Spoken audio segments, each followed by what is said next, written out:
I was at the cruise port, suitcases ready at my feet, sunscreen on my face and sunglasses on, ready to embark on the dream vacation with my son and his wife. At least that's what I thought. Until suddenly I received a text message. "Mom, there's been a change of plans. You're not coming on the cruise. We're just taking the family." In that instant, my heart froze. But before I continue, check if you're subscribed to the channel and write in the comments. Where are you watching this video from? We love to know how far our stories are reaching. I can still feel the salty smell of that morning. The port of Miami was bustling with excited tourists carrying suitcases and smiles. I was smiling, too anxious for the family cruise we had planned for months. At 62 years old, it would be my first time on a ship, a small dream come true after so much work. My sunscreen in my straw bag, my new beach hat, 3 dresses bought especially for the formal dinners. The happiness of a simple woman about to realize a modest dream. My son Daniel was running late, nothing unusual.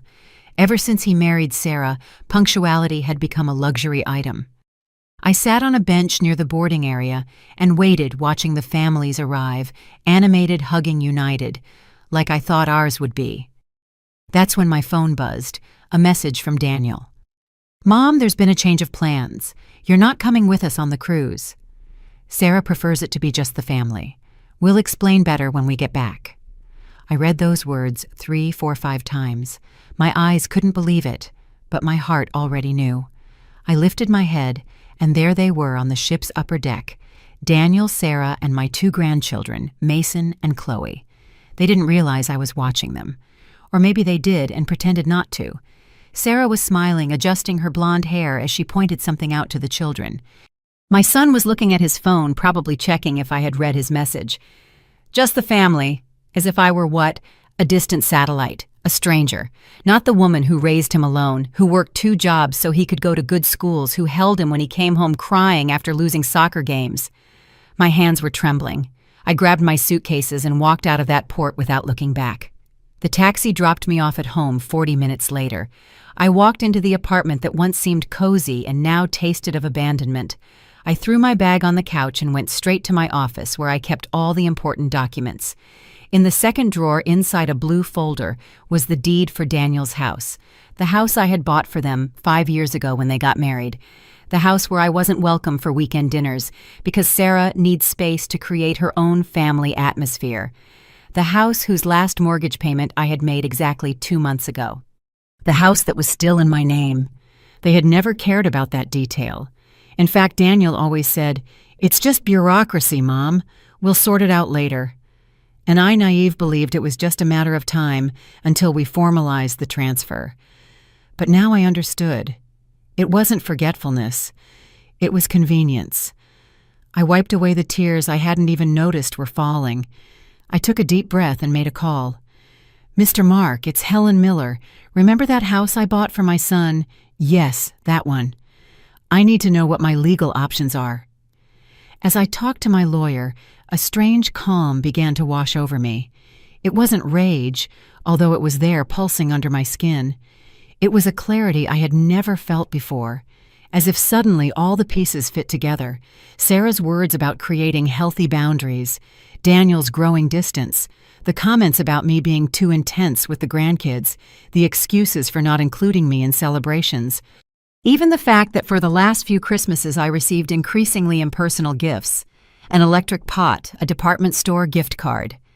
They weren't isolated incidents, it was a pattern, a plan to slowly push me away, keeping only what interested them. My financial support, my availability for emergencies, my name on the documents of the house they couldn't afford on their own. I had been reduced to a function, an emotional and financial ATM.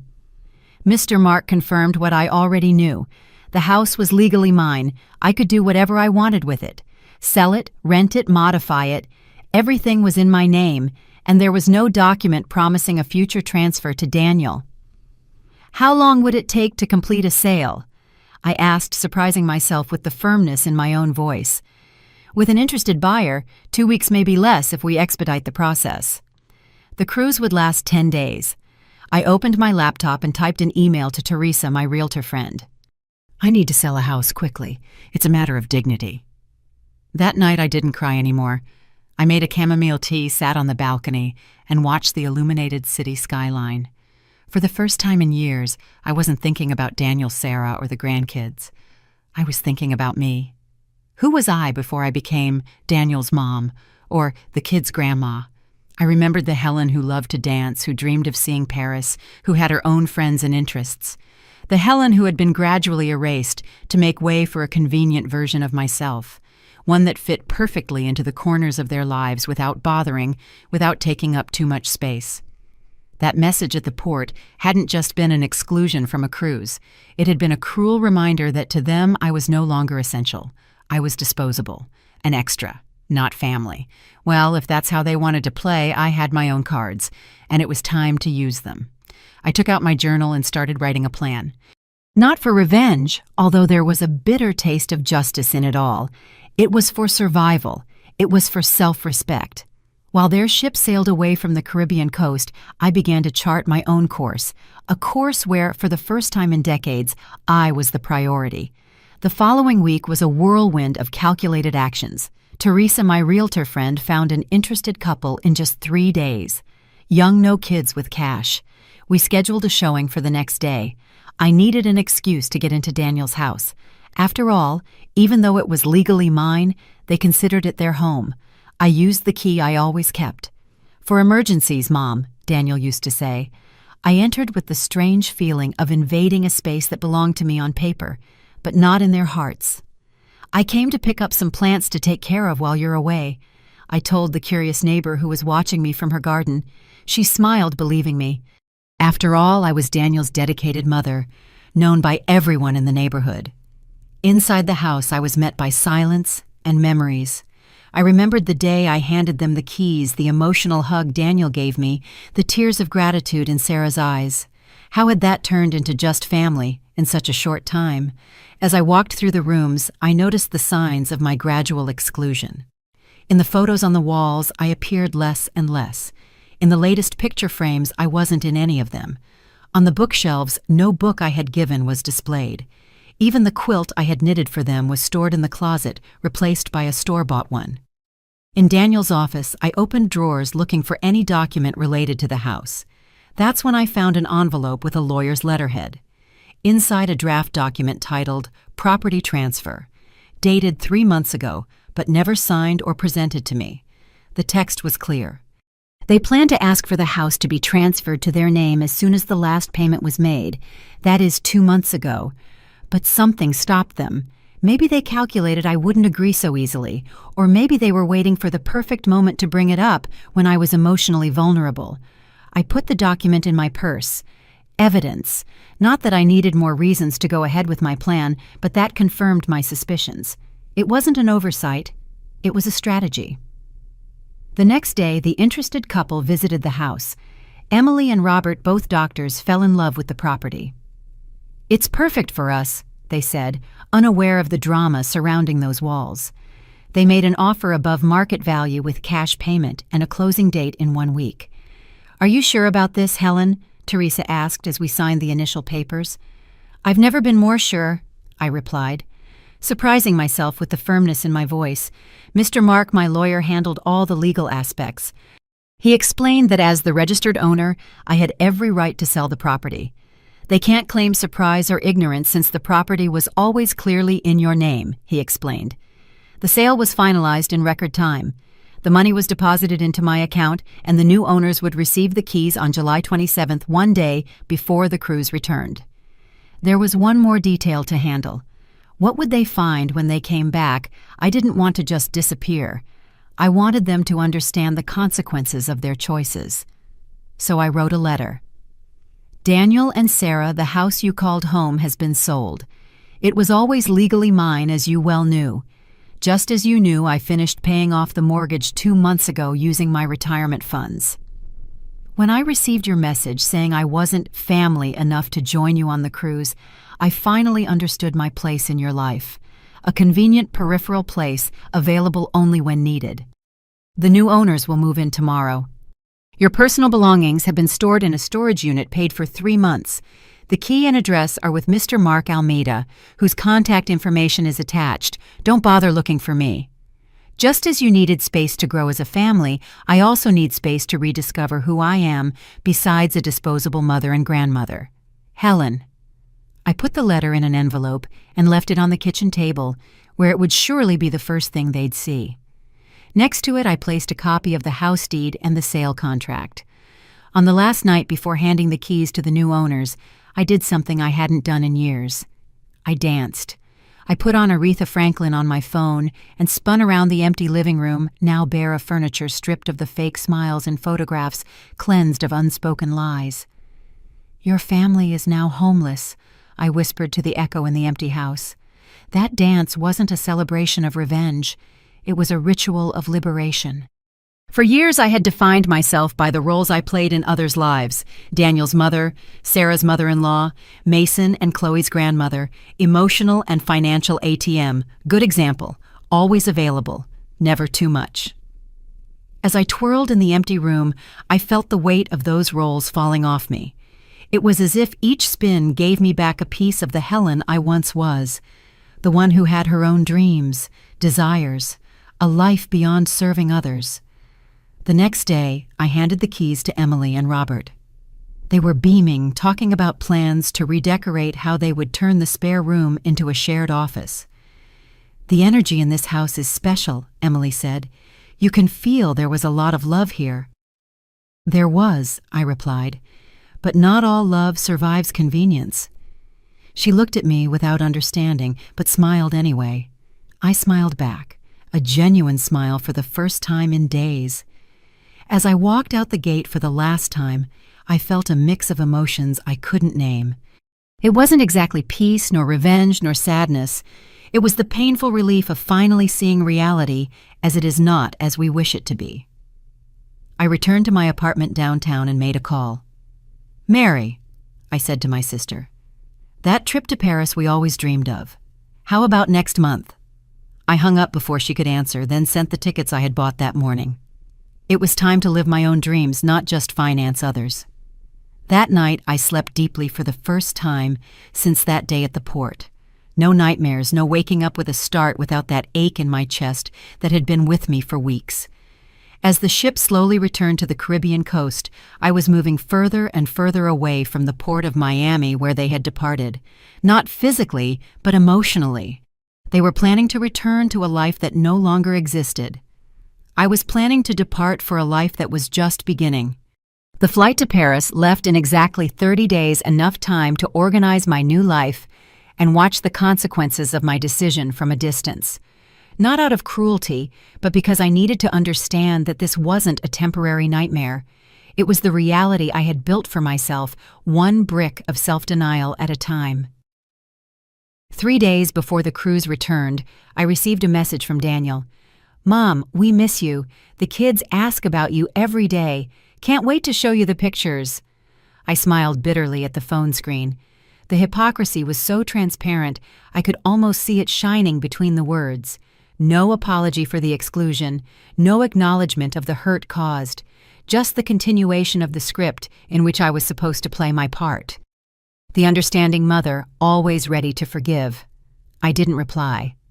Each unread notification was a small act of rebellion against decades of unconditional availability.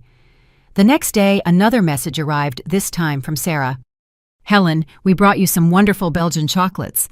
Chloe picked them especially for Grandma." Again, I left it on read.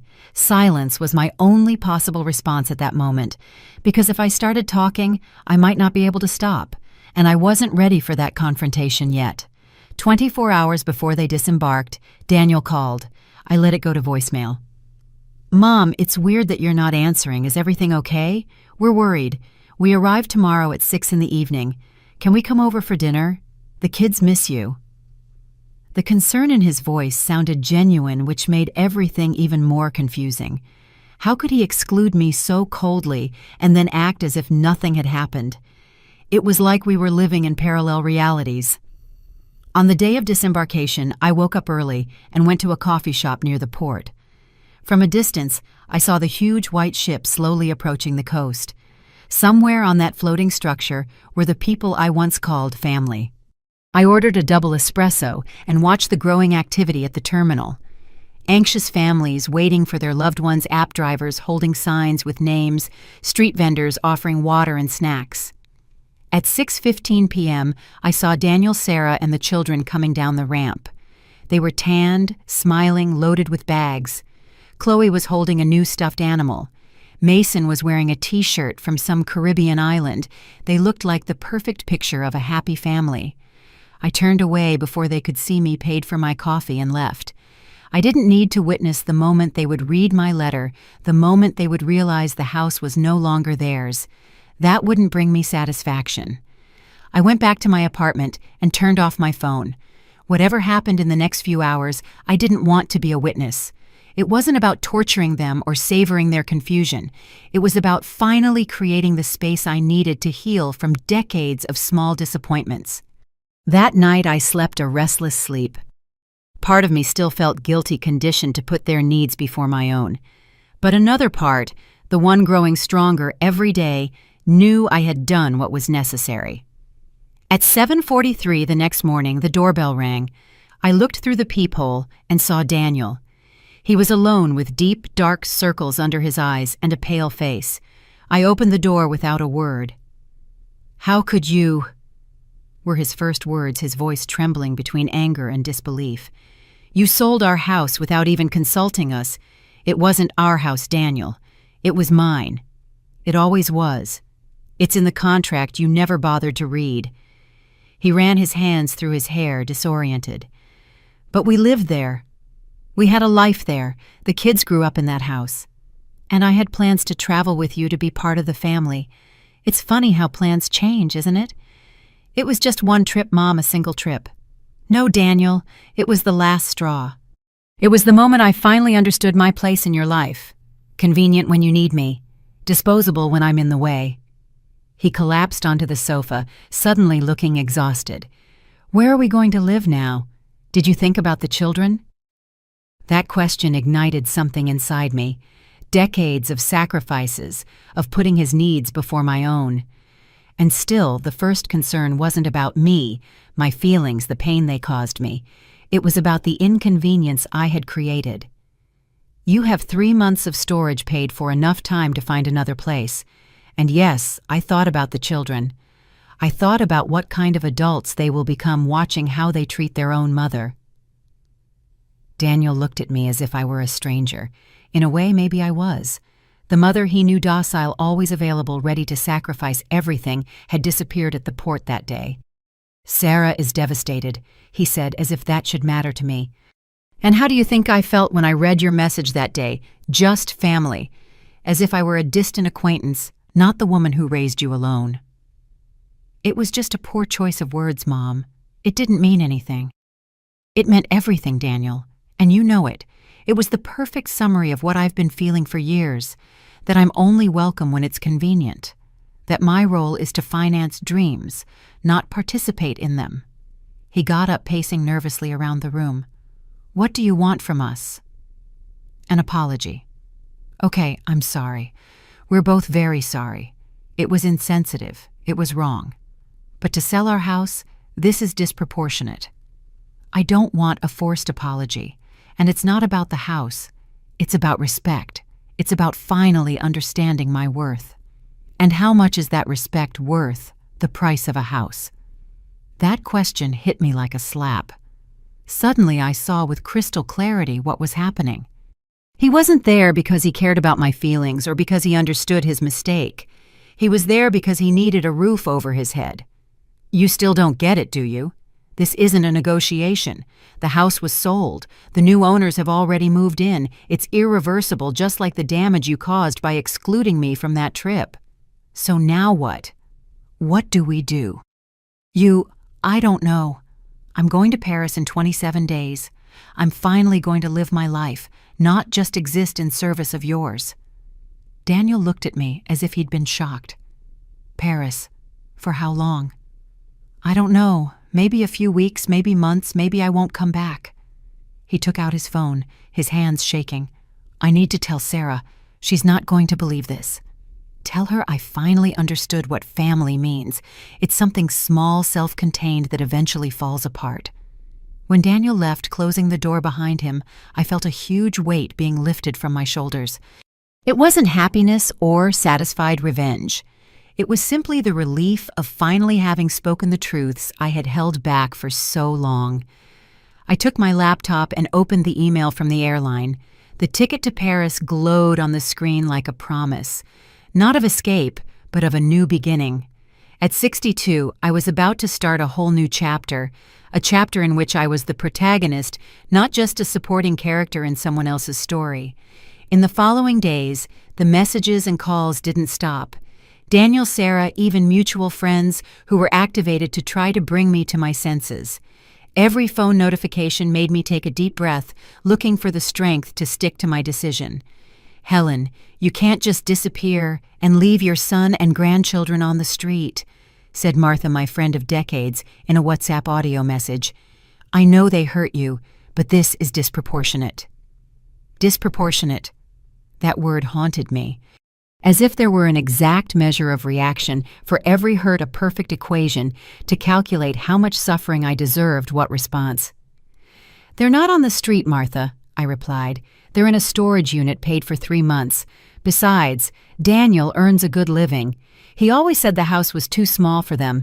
Now they have the opportunity to find something that really suits the family." Even as I typed those words, I felt a pang of guilt. Not for my actions, but for the bitter person I seemed to be becoming. This wasn't the Helen I knew. Or maybe it was finally free after decades of repressing her true feelings. On the 10th day after the sale of the house, I received a bouquet of flowers. White roses, my favorites, with a handwritten card from Sarah.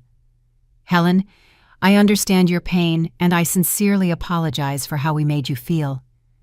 Can we talk, not for us, but for the children? They miss you." The appeal to the children was predictable. I knew they would eventually use them as an emotional shield, as a last resort to make me give in, but this time it wouldn't work because I missed them too painfully. But I needed to break the cycle I had created where my unconditional love was taken for granted and exploited. I put the flowers in a vase, took a picture and sent it to Sarah with a single word: "Thank you." It wasn't forgiveness, nor an opening for dialogue. It was a civilized acknowledgement of the gesture, nothing more. 2 weeks before my trip, I had an unexpected visitor, Chloe, my 7-year-old granddaughter, accompanied by the nanny. "Grandma," she ran into my arms as soon as I opened the door. "I missed you so much. Why didn't you come visit us at the new house?" My heart sank. The children, of course, were not to blame for anything. They were just pawns in this emotional chess game the adults were playing. "I missed you too, my love," I replied, hugging her tightly. "I just needed to sort some things out." The nanny handed me an envelope. "Mrs. Sarah asked me to give this to you personally." Inside, a formal invitation to a dinner at the new house they had rented. "To start over as a family," the card said in elegant calligraphy. That night, I sat with my journal and weighed my options. Going to the dinner would signal that everything could go back to normal, that a formal apology was enough to erase years of small humiliations. Not going would confirm the image they were probably building, that of the bitter and vengeful old woman. I picked up the phone and called Daniel. "I got the invitation," I said without preamble. "That's great." He sounded genuinely relieved. "So you're coming?" "No, Daniel, I'm not." Silence on the other end of the line. "Mom, we're trying to fix things. What more do you want from us? I don't want anything from you, and that's the point. For years you wanted me available when it was convenient and invisible when it wasn't. Now I'm choosing to be unavailable to you and visible to myself. But what about the kids? They're not to blame for any of this." "I agree, and that's why I'll keep in touch with them. But on my terms, not yours." "What terms are those?" His voice had a hint of poorly concealed irritation. "I'll take them for a weekend with me, once a month, without you. Just as you wanted a cruise without me, I want time with my grandchildren without you." "This is ridiculous, Mom. You're using the children as a bargaining chip." "No, I'm setting boundaries, something I should have done a long time ago." I hung up before he could respond. My hands were shaking, but not from fear or regret. It was the adrenaline of finally confronting the toxic dynamics I had allowed to be established. The next day, Sarah showed up at my door. She was impeccably dressed as always, but her face betrayed sleepless nights. "Helen, can we talk?" "Just the two of us, woman to woman?" I gestured for her to come in, offered coffee that she refused, and we sat facing each other in the living room. "What happened to you?" she asked, her tone between concerned and accusatory. "This isn't the Helen we know." "You're right, it's not. That Helen died at the port when she read her son's message saying she wasn't family enough for a cruise." Sarah looked down. "It was a terrible mistake. We were stressed with the preparations. I wasn't feeling well with my mother being sick. It was an impulsive decision." Impulsive would be forgetting to tell me about a dinner. Deliberately excluding me from a family trip is a conscious choice, one that reveals exactly what you think about my place in the family. Sarah sighed, adjusting the pearl necklace I had given her last Christmas. "We were always grateful for everything you did for us, Helen. The house, the financial support, the help with the kids." "Were you grateful? Is that how you show gratitude, by treating me like an employee whose services you can dispense with when it's inconvenient?" "It's not fair to put it that way," she protested, her voice trembling. "We've tried to build our own family, our own identity as a couple. Sometimes that means setting boundaries." "Boundaries," I repeated, feeling the bitter taste of the word. It's funny how those boundaries never applied when you needed money to renovate the kitchen, or when you wanted to leave the kids with me to travel for work. Sarah blushed slightly. "I know it sounds hypocritical. It doesn't sound, Sarah, it is." She took a deep breath as if gathering courage. "What can I do to fix this? We are truly sorry." I looked at her, really looked at her, searching for signs of sincerity in her perfectly made-up face. There was something there, not genuine remorse perhaps, but certainly an understanding of the consequences. "There's nothing to fix," I replied calmly. "You made your choices, I made mine. Now we live with them." "But what about the children? We need to find some stability for them. As I told Daniel, I will remain present in their lives on my terms." "Weekends without us?" Her tone betrayed irritation, "as if we're not trustworthy with our own children. It's not a matter of trust, Sarah. It's a matter of building my relationship with them independently of you, just as you built your family independently of me." Sarah stood up, smoothing her skirt as she did when she was uncomfortable. "You've changed, Helen." "Yes, I have. I should have changed a long time ago." After she left, I felt strangely light. I hadn't screamed. I hadn't cried. I had simply spoken the truths that needed to be said without drama or excessive resentment. The old Helen would have given in, would have accepted any crumb of reconciliation, starved for approval and inclusion.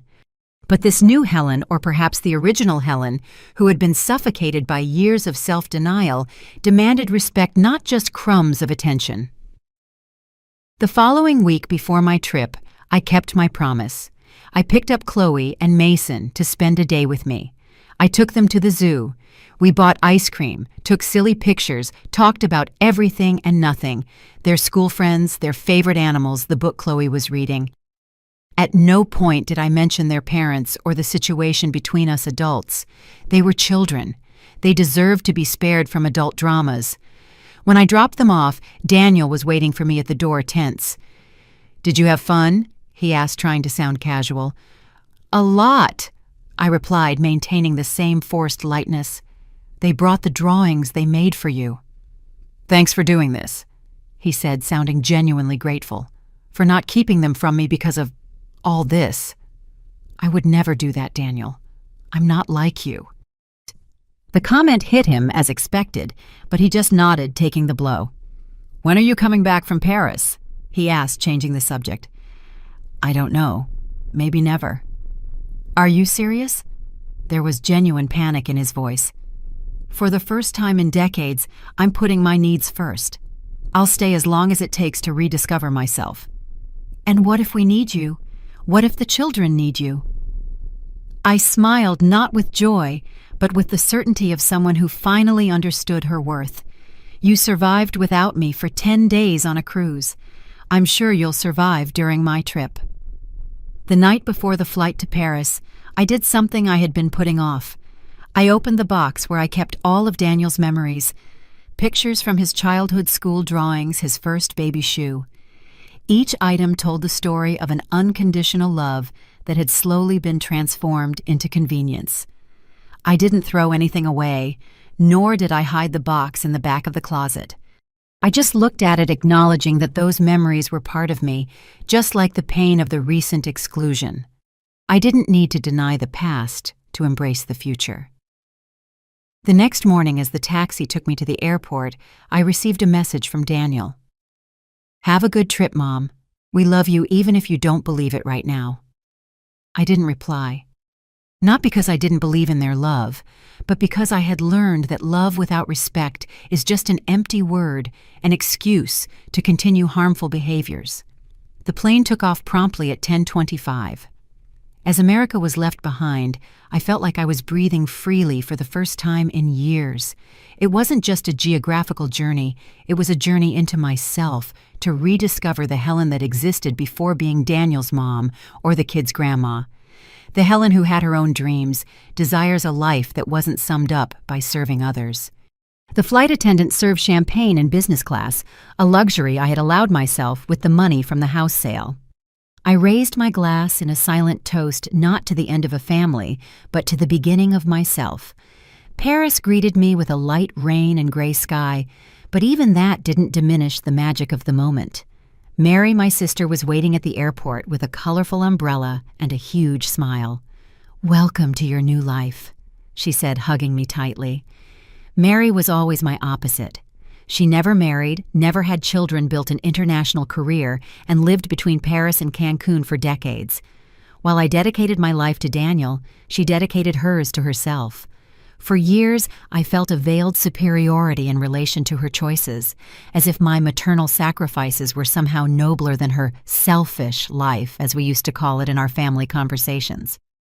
Now at 62, I was beginning to question who had really made the wiser choices. "How are you feeling?" Mary asked as her driver navigated us through the Parisian traffic. "Free, scared, guilty, all at the same time," she laughed. "Welcome to real life, sister, where no emotion exists in isolation and all decisions have a price." Mary's apartment was in the Marais, a historic neighborhood full of galleries, cafes, and independent designer shops. Her sophisticated lifestyle had always seemed extravagant to me, almost frivolous. Now I saw how she had created a life that reflected exactly who she was, without compromises, without unnecessary sacrifices. "I've prepared the guest room, but I think we need to find your own space soon," she said, as she showed me the beautiful room overlooking an inner courtyard. "How long are you planning to stay?"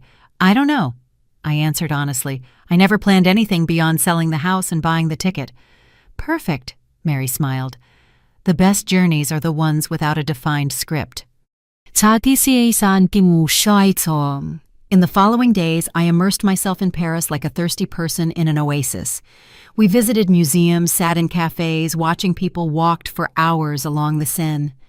I absorbed every moment like a sponge, filling a void I didn't even know existed inside me. My phone remained mostly off. I turned it on only once a day, usually at night, to check important messages and make a short video call with Chloe and Mason. The conversations were always light-focused on their daily activities and my discoveries in Paris.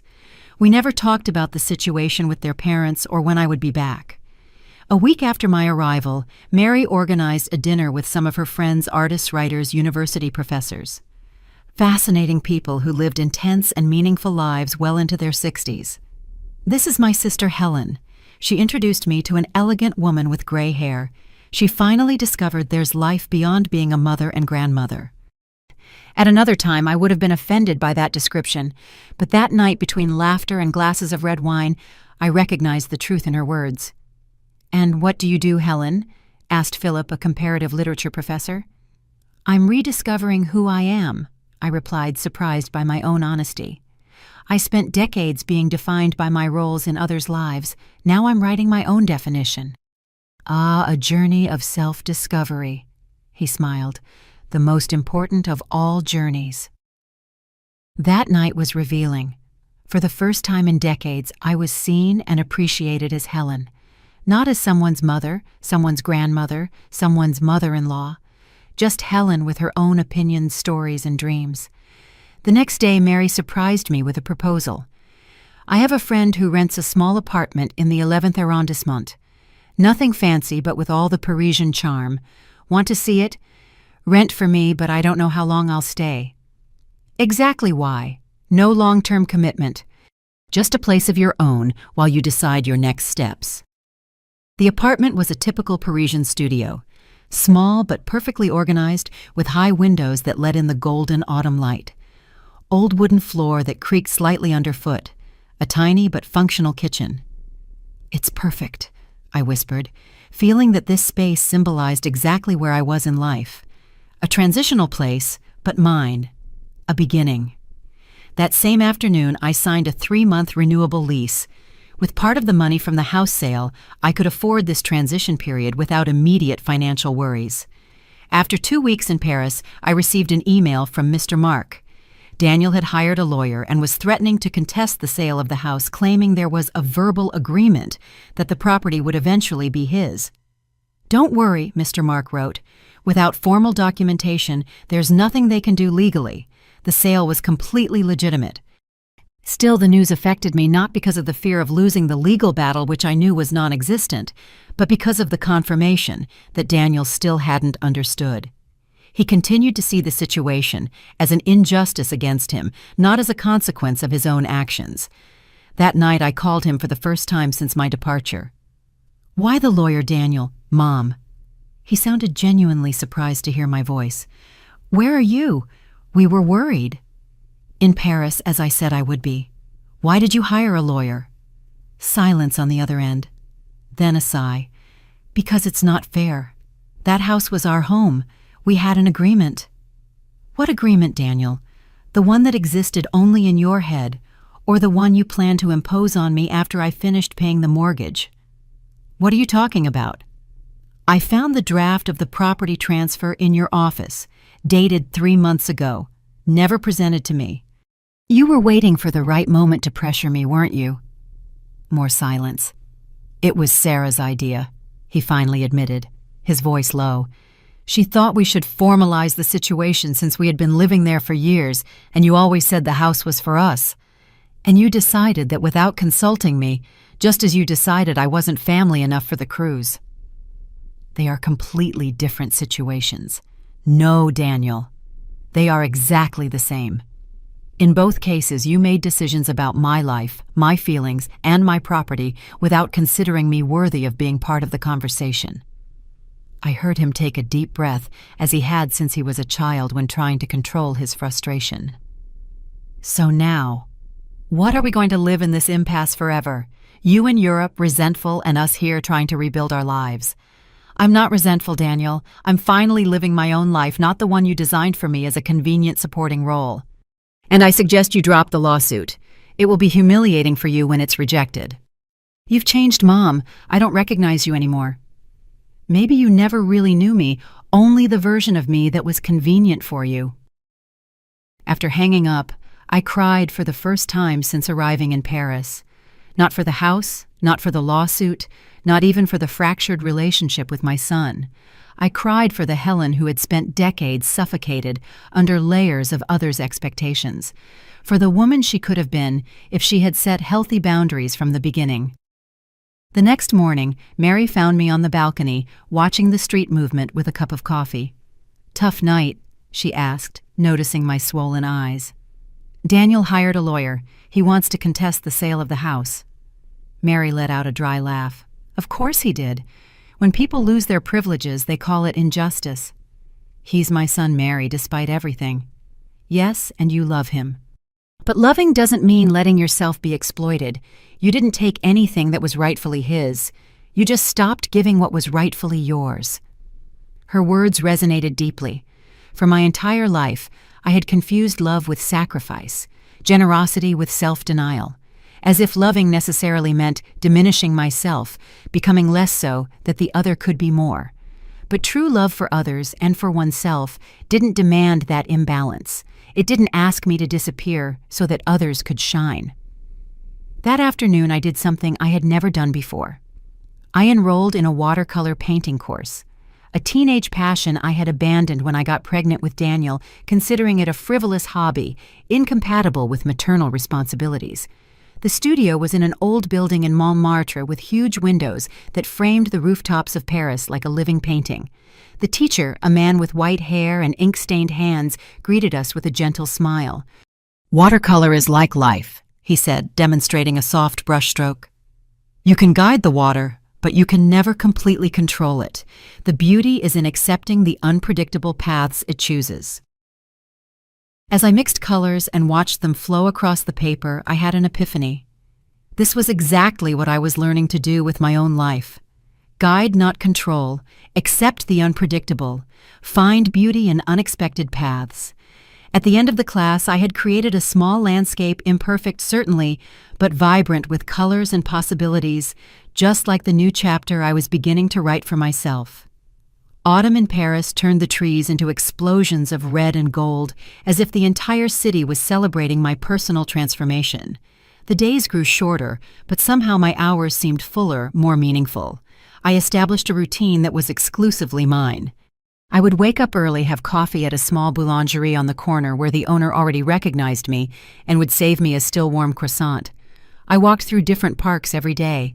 I attended my watercolor classes twice a week. And at night, I often had dinner with Mary and her friends, or simply stayed in my small apartment reading or painting. It was a simple life, but completely mine. Every decision, every moment was chosen by me and for me. The weeks passed, and the frequency of Daniel's messages gradually decreased. Mr. Mark informed me that he had dropped the lawsuit, finally accepting that he had no basis for a contest. I continued to have regular video calls with Chloe and Mason, but even these became less frequent as they adapted to the new family dynamic. In mid-November, I received an unexpected email from Sarah. "Helen, I hope you are well in Paris. The photos you send the children are beautiful. They love showing their friends where Grandma is living now. I am writing to apologize. Genuinely this time, not for the practical inconveniences we caused each other, but for the emotional damage we caused you over the years. Daniel and I have been in couples therapy since you left. It wasn't easy to face certain truths about ourselves, about how we treated you, about the toxic patterns we established. The therapist helped us see how we normalized manipulative and selfish behaviors, disguising them as setting healthy boundaries or building our own family. The truth is, we took your generosity for granted. Worse, we consciously exploited it, knowing you would never say no. You would never set firm boundaries. You would never demand reciprocity. I don't expect you to forgive or forget, nor am I asking you to come back or restore the previous situation. I just wanted you to know that your drastic decision forced us to confront painful truths and start making real changes. Daniel has difficulty expressing this, so I'm taking the liberty of speaking for both of us. He is still processing a lot of anger and guilt, but he is making progress. The children are well. We miss you, but we respect your journey. With sincere wishes for your well-being, Sarah." I read the email several times, trying to discern manipulation disguised as sincerity. But something in those words sounded different from previous attempts at reconciliation. There were no implicit requests, no mention of the house or the financial situation, no attempt to use the children as emotional leverage. I showed the email to Mary during dinner that night. "What do you think?" I asked as she read it carefully. "It seems sincere," she said finally, handing back my tablet. "But the important question is, what do you think?" I reflected for a moment. "I think they are finally understanding not just what I did, but why I did it." "And does that change anything for you?" "I don't know," I answered honestly. "I'm not ready to forgive completely, nor to go back to the old dynamic." "Nor should you," Mary affirmed, pouring more wine into our glasses. "Forgiveness, when it comes, should be for your own peace, not for their comfort. And regardless of forgiveness, you must never again accept being treated as before." I nodded, absorbing the wisdom of her words. That night I replied briefly to Sarah. "Thank you for the email. I appreciate the honesty and acknowledgement. I am also on a journey of self-discovery and healing. I'm glad you are seeking professional help. The children are always welcome in my life, as is honest communication between us adults. Helen." Short, without promises or concessions, but also without hostility. A a small step in the direction of something new. Not a restoration of the past, but perhaps the construction of a different future. December arrived with Christmas lights transforming Paris into a fairy tale city. My watercolor class organized a small end-of-year exhibition, and to my surprise, 2 of my pieces were selected. Nothing grand, just a small gallery in the Marais, but for me, it represented something monumental, the recognition of my value beyond family roles. On the day of the exhibition opening, I stood in front of my framed watercolor, a view of the Seine at sunset with shades of blue and purple blending on the horizon. It wasn't technically perfect, but it captured something real, a moment of peace I had experienced alone sitting on the riverbank. "It's beautiful," said a familiar voice behind me. I turned around astonished, and there was Daniel. "What are you doing here?" I asked, almost breathless with surprise. "Sarah saw the exhibition invitation on your Facebook. I thought maybe it was time for a face-to-face conversation." He looked different, thinner, with subtle dark circles under his eyes, but also with a softer, less defensive expression. "Did you come alone?" "Yes. Sarah stayed with the kids. She understood that we needed this time, just the 2 of us." We left the gallery and walked to a nearby cafe. The night was cold but clear, with a starry sky rarely seen in the illuminated city. "Your painting is really nice," he said as we sat down with steaming hot chocolates. "I didn't know you painted." "Me neither," I replied with a slight smile. "There are many things about me that you don't know that I didn't even know myself." He nodded, stirring the chocolate with a spoon. "I've thought a lot about that, about how I never really saw you as a whole person with your own desires and dreams. You were just Mom, an extension of myself in some way." The disarming honesty took me by surprise. This was not the defensive Daniel I had left behind. "Therapy seems to be working," I commented. He gave a small smile. "It's hard, painful actually, to confront patterns I didn't even know I had, to see how I treated the person who loved me most in the world." "I still love you, Daniel. That never changed." "I know, and I abused that love for years." He paused, taking a sip of chocolate. "I didn't come to ask you to come back or to undo what you did. I came to say that I understand and that I'm trying to change to be better." We were silent for a few moments, letting those words float between us. "Are the kids okay?" I finally asked. "Yes. They miss you, but they're adapting. Chloe has saved every picture you send in a special album. And you, the new house. It's smaller, simpler, but it's working. Sarah went back to work part-time.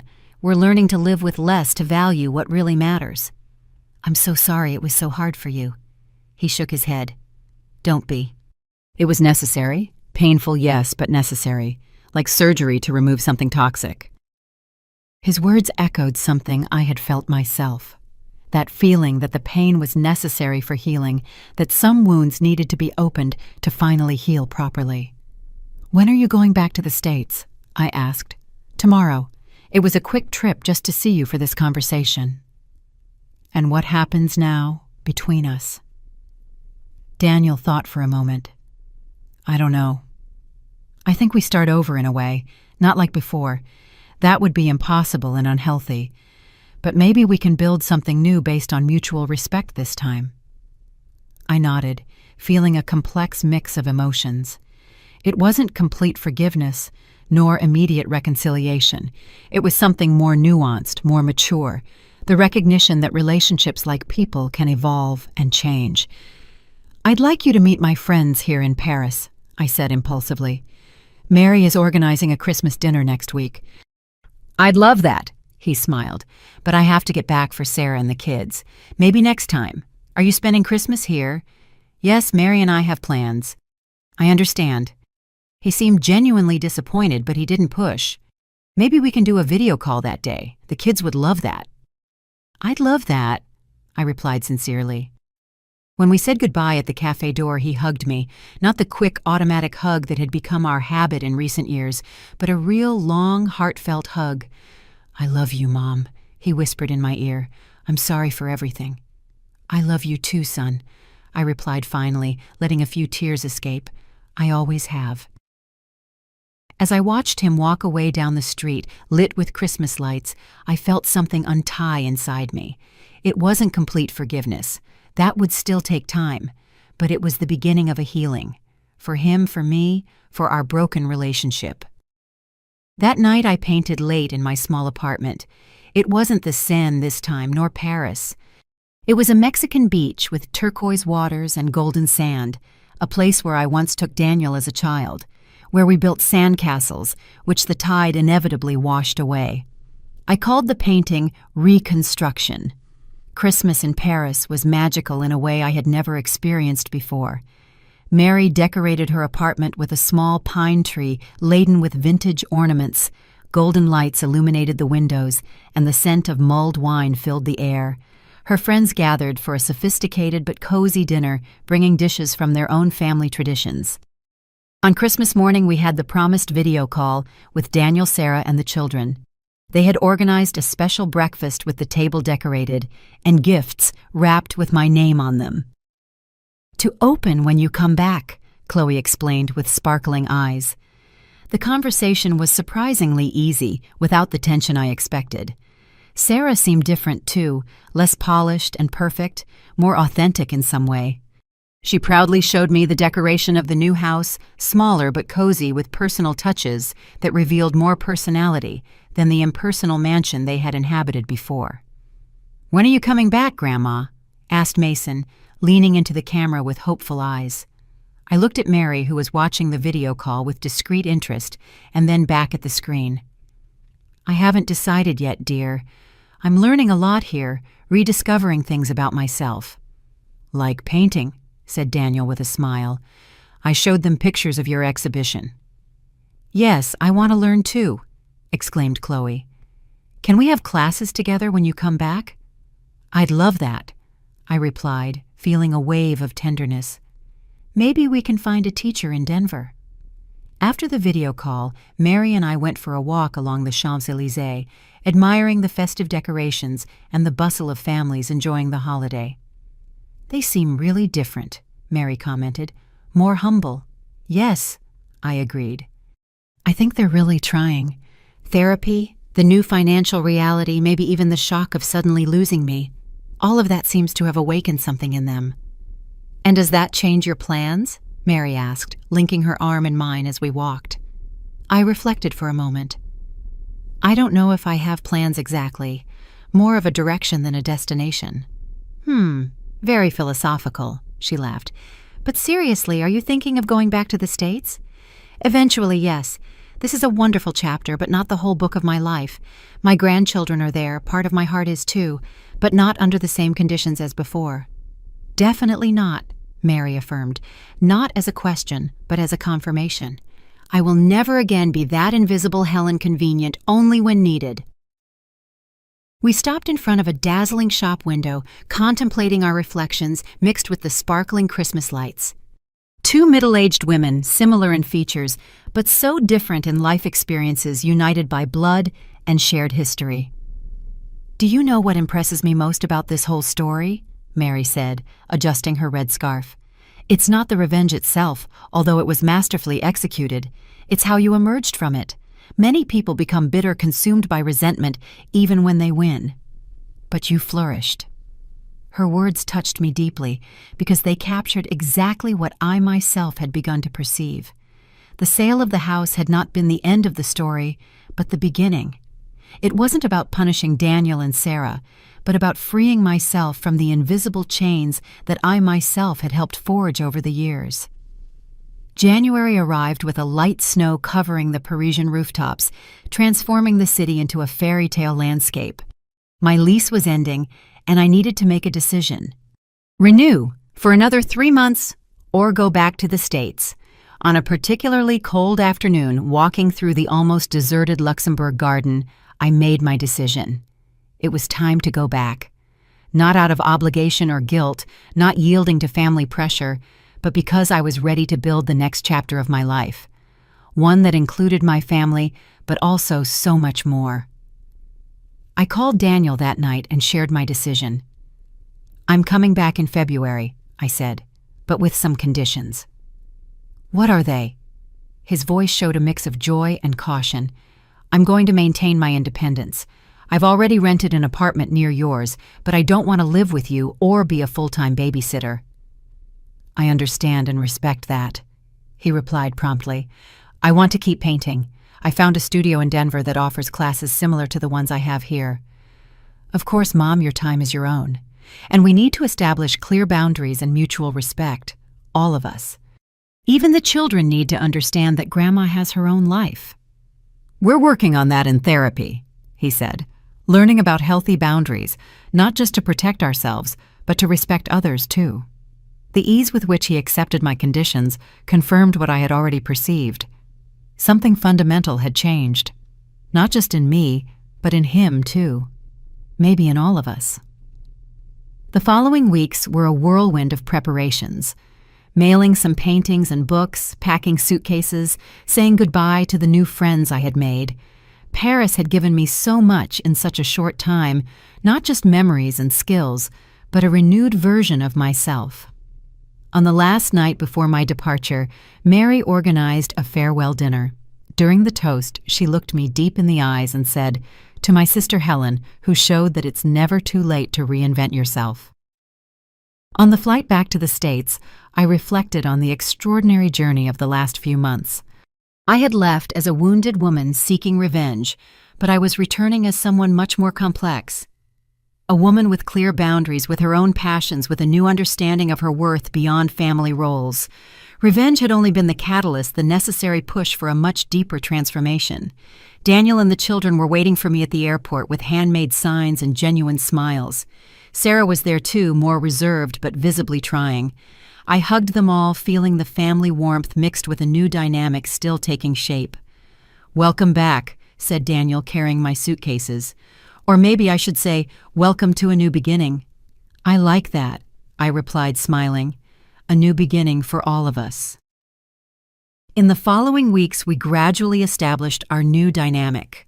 Weekly family dinners where we talked about real issues, not just superficialities. Special days with the grandchildren where I took them to parks, museums, and yes, the watercolor classes Chloe had asked for so much. And most importantly, time for myself. My cozy apartment, my studio 3 times a week, new friends, a life that was truly mine. Daniel and Sarah continued in therapy, learning to build a healthier relationship, not only with me, but with each other. The loss of the house, though traumatic, had forced a reevaluation of priorities that was slowly transforming them into better people.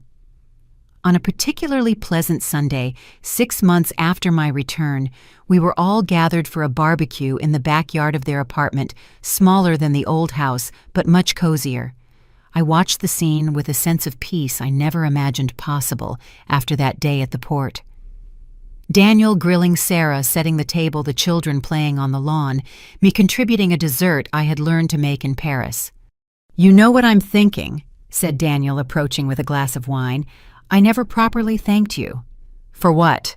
"For being strong enough to force us to change, for not accepting being treated that way. If you had just given in like you always did, we would still be trapped in that toxic cycle." His words surprised me. I had never thought of my revenge as a gift to them too, but in a way it had been. The pain of loss, the humiliation, the forced awakening, all of that had created space for something new and potentially better. "I still miss it sometimes," he continued, looking at the horizon. "The house, it was nice, spacious. But I realized it was never really a home. It was more of a trophy, a status symbol. This place..." He gestured to the small garden where we were, with its imperfections and limited space, feels much more like ours. I nodded, understanding perfectly what he meant. Sometimes we lose something valuable only to discover that what was truly precious was somewhere else. "Sometimes I wonder," I said, "if I would have found the courage to change if I hadn't been so drastically excluded that day, if I would have rediscovered painting Paris, my independence." "I can't change what I did," Daniel replied, his voice thick with emotion. "But I can promise that I will never make you feel invisible again." "That's all I ever wanted," I replied honestly, "to be seen not just as a mother or grandmother, but as Helen." That afternoon, as I was painting with Chloe in the small studio I had set up in my apartment, she asked me an unexpected question. "Grandma, have you forgiven Daddy and Mommy for not taking you on the cruise?" I paused, searching for words a child could understand, but that were still true. You know, Chloe, forgiving doesn't mean pretending something painful didn't happen or that it didn't matter. It means deciding not to let that pain control your future.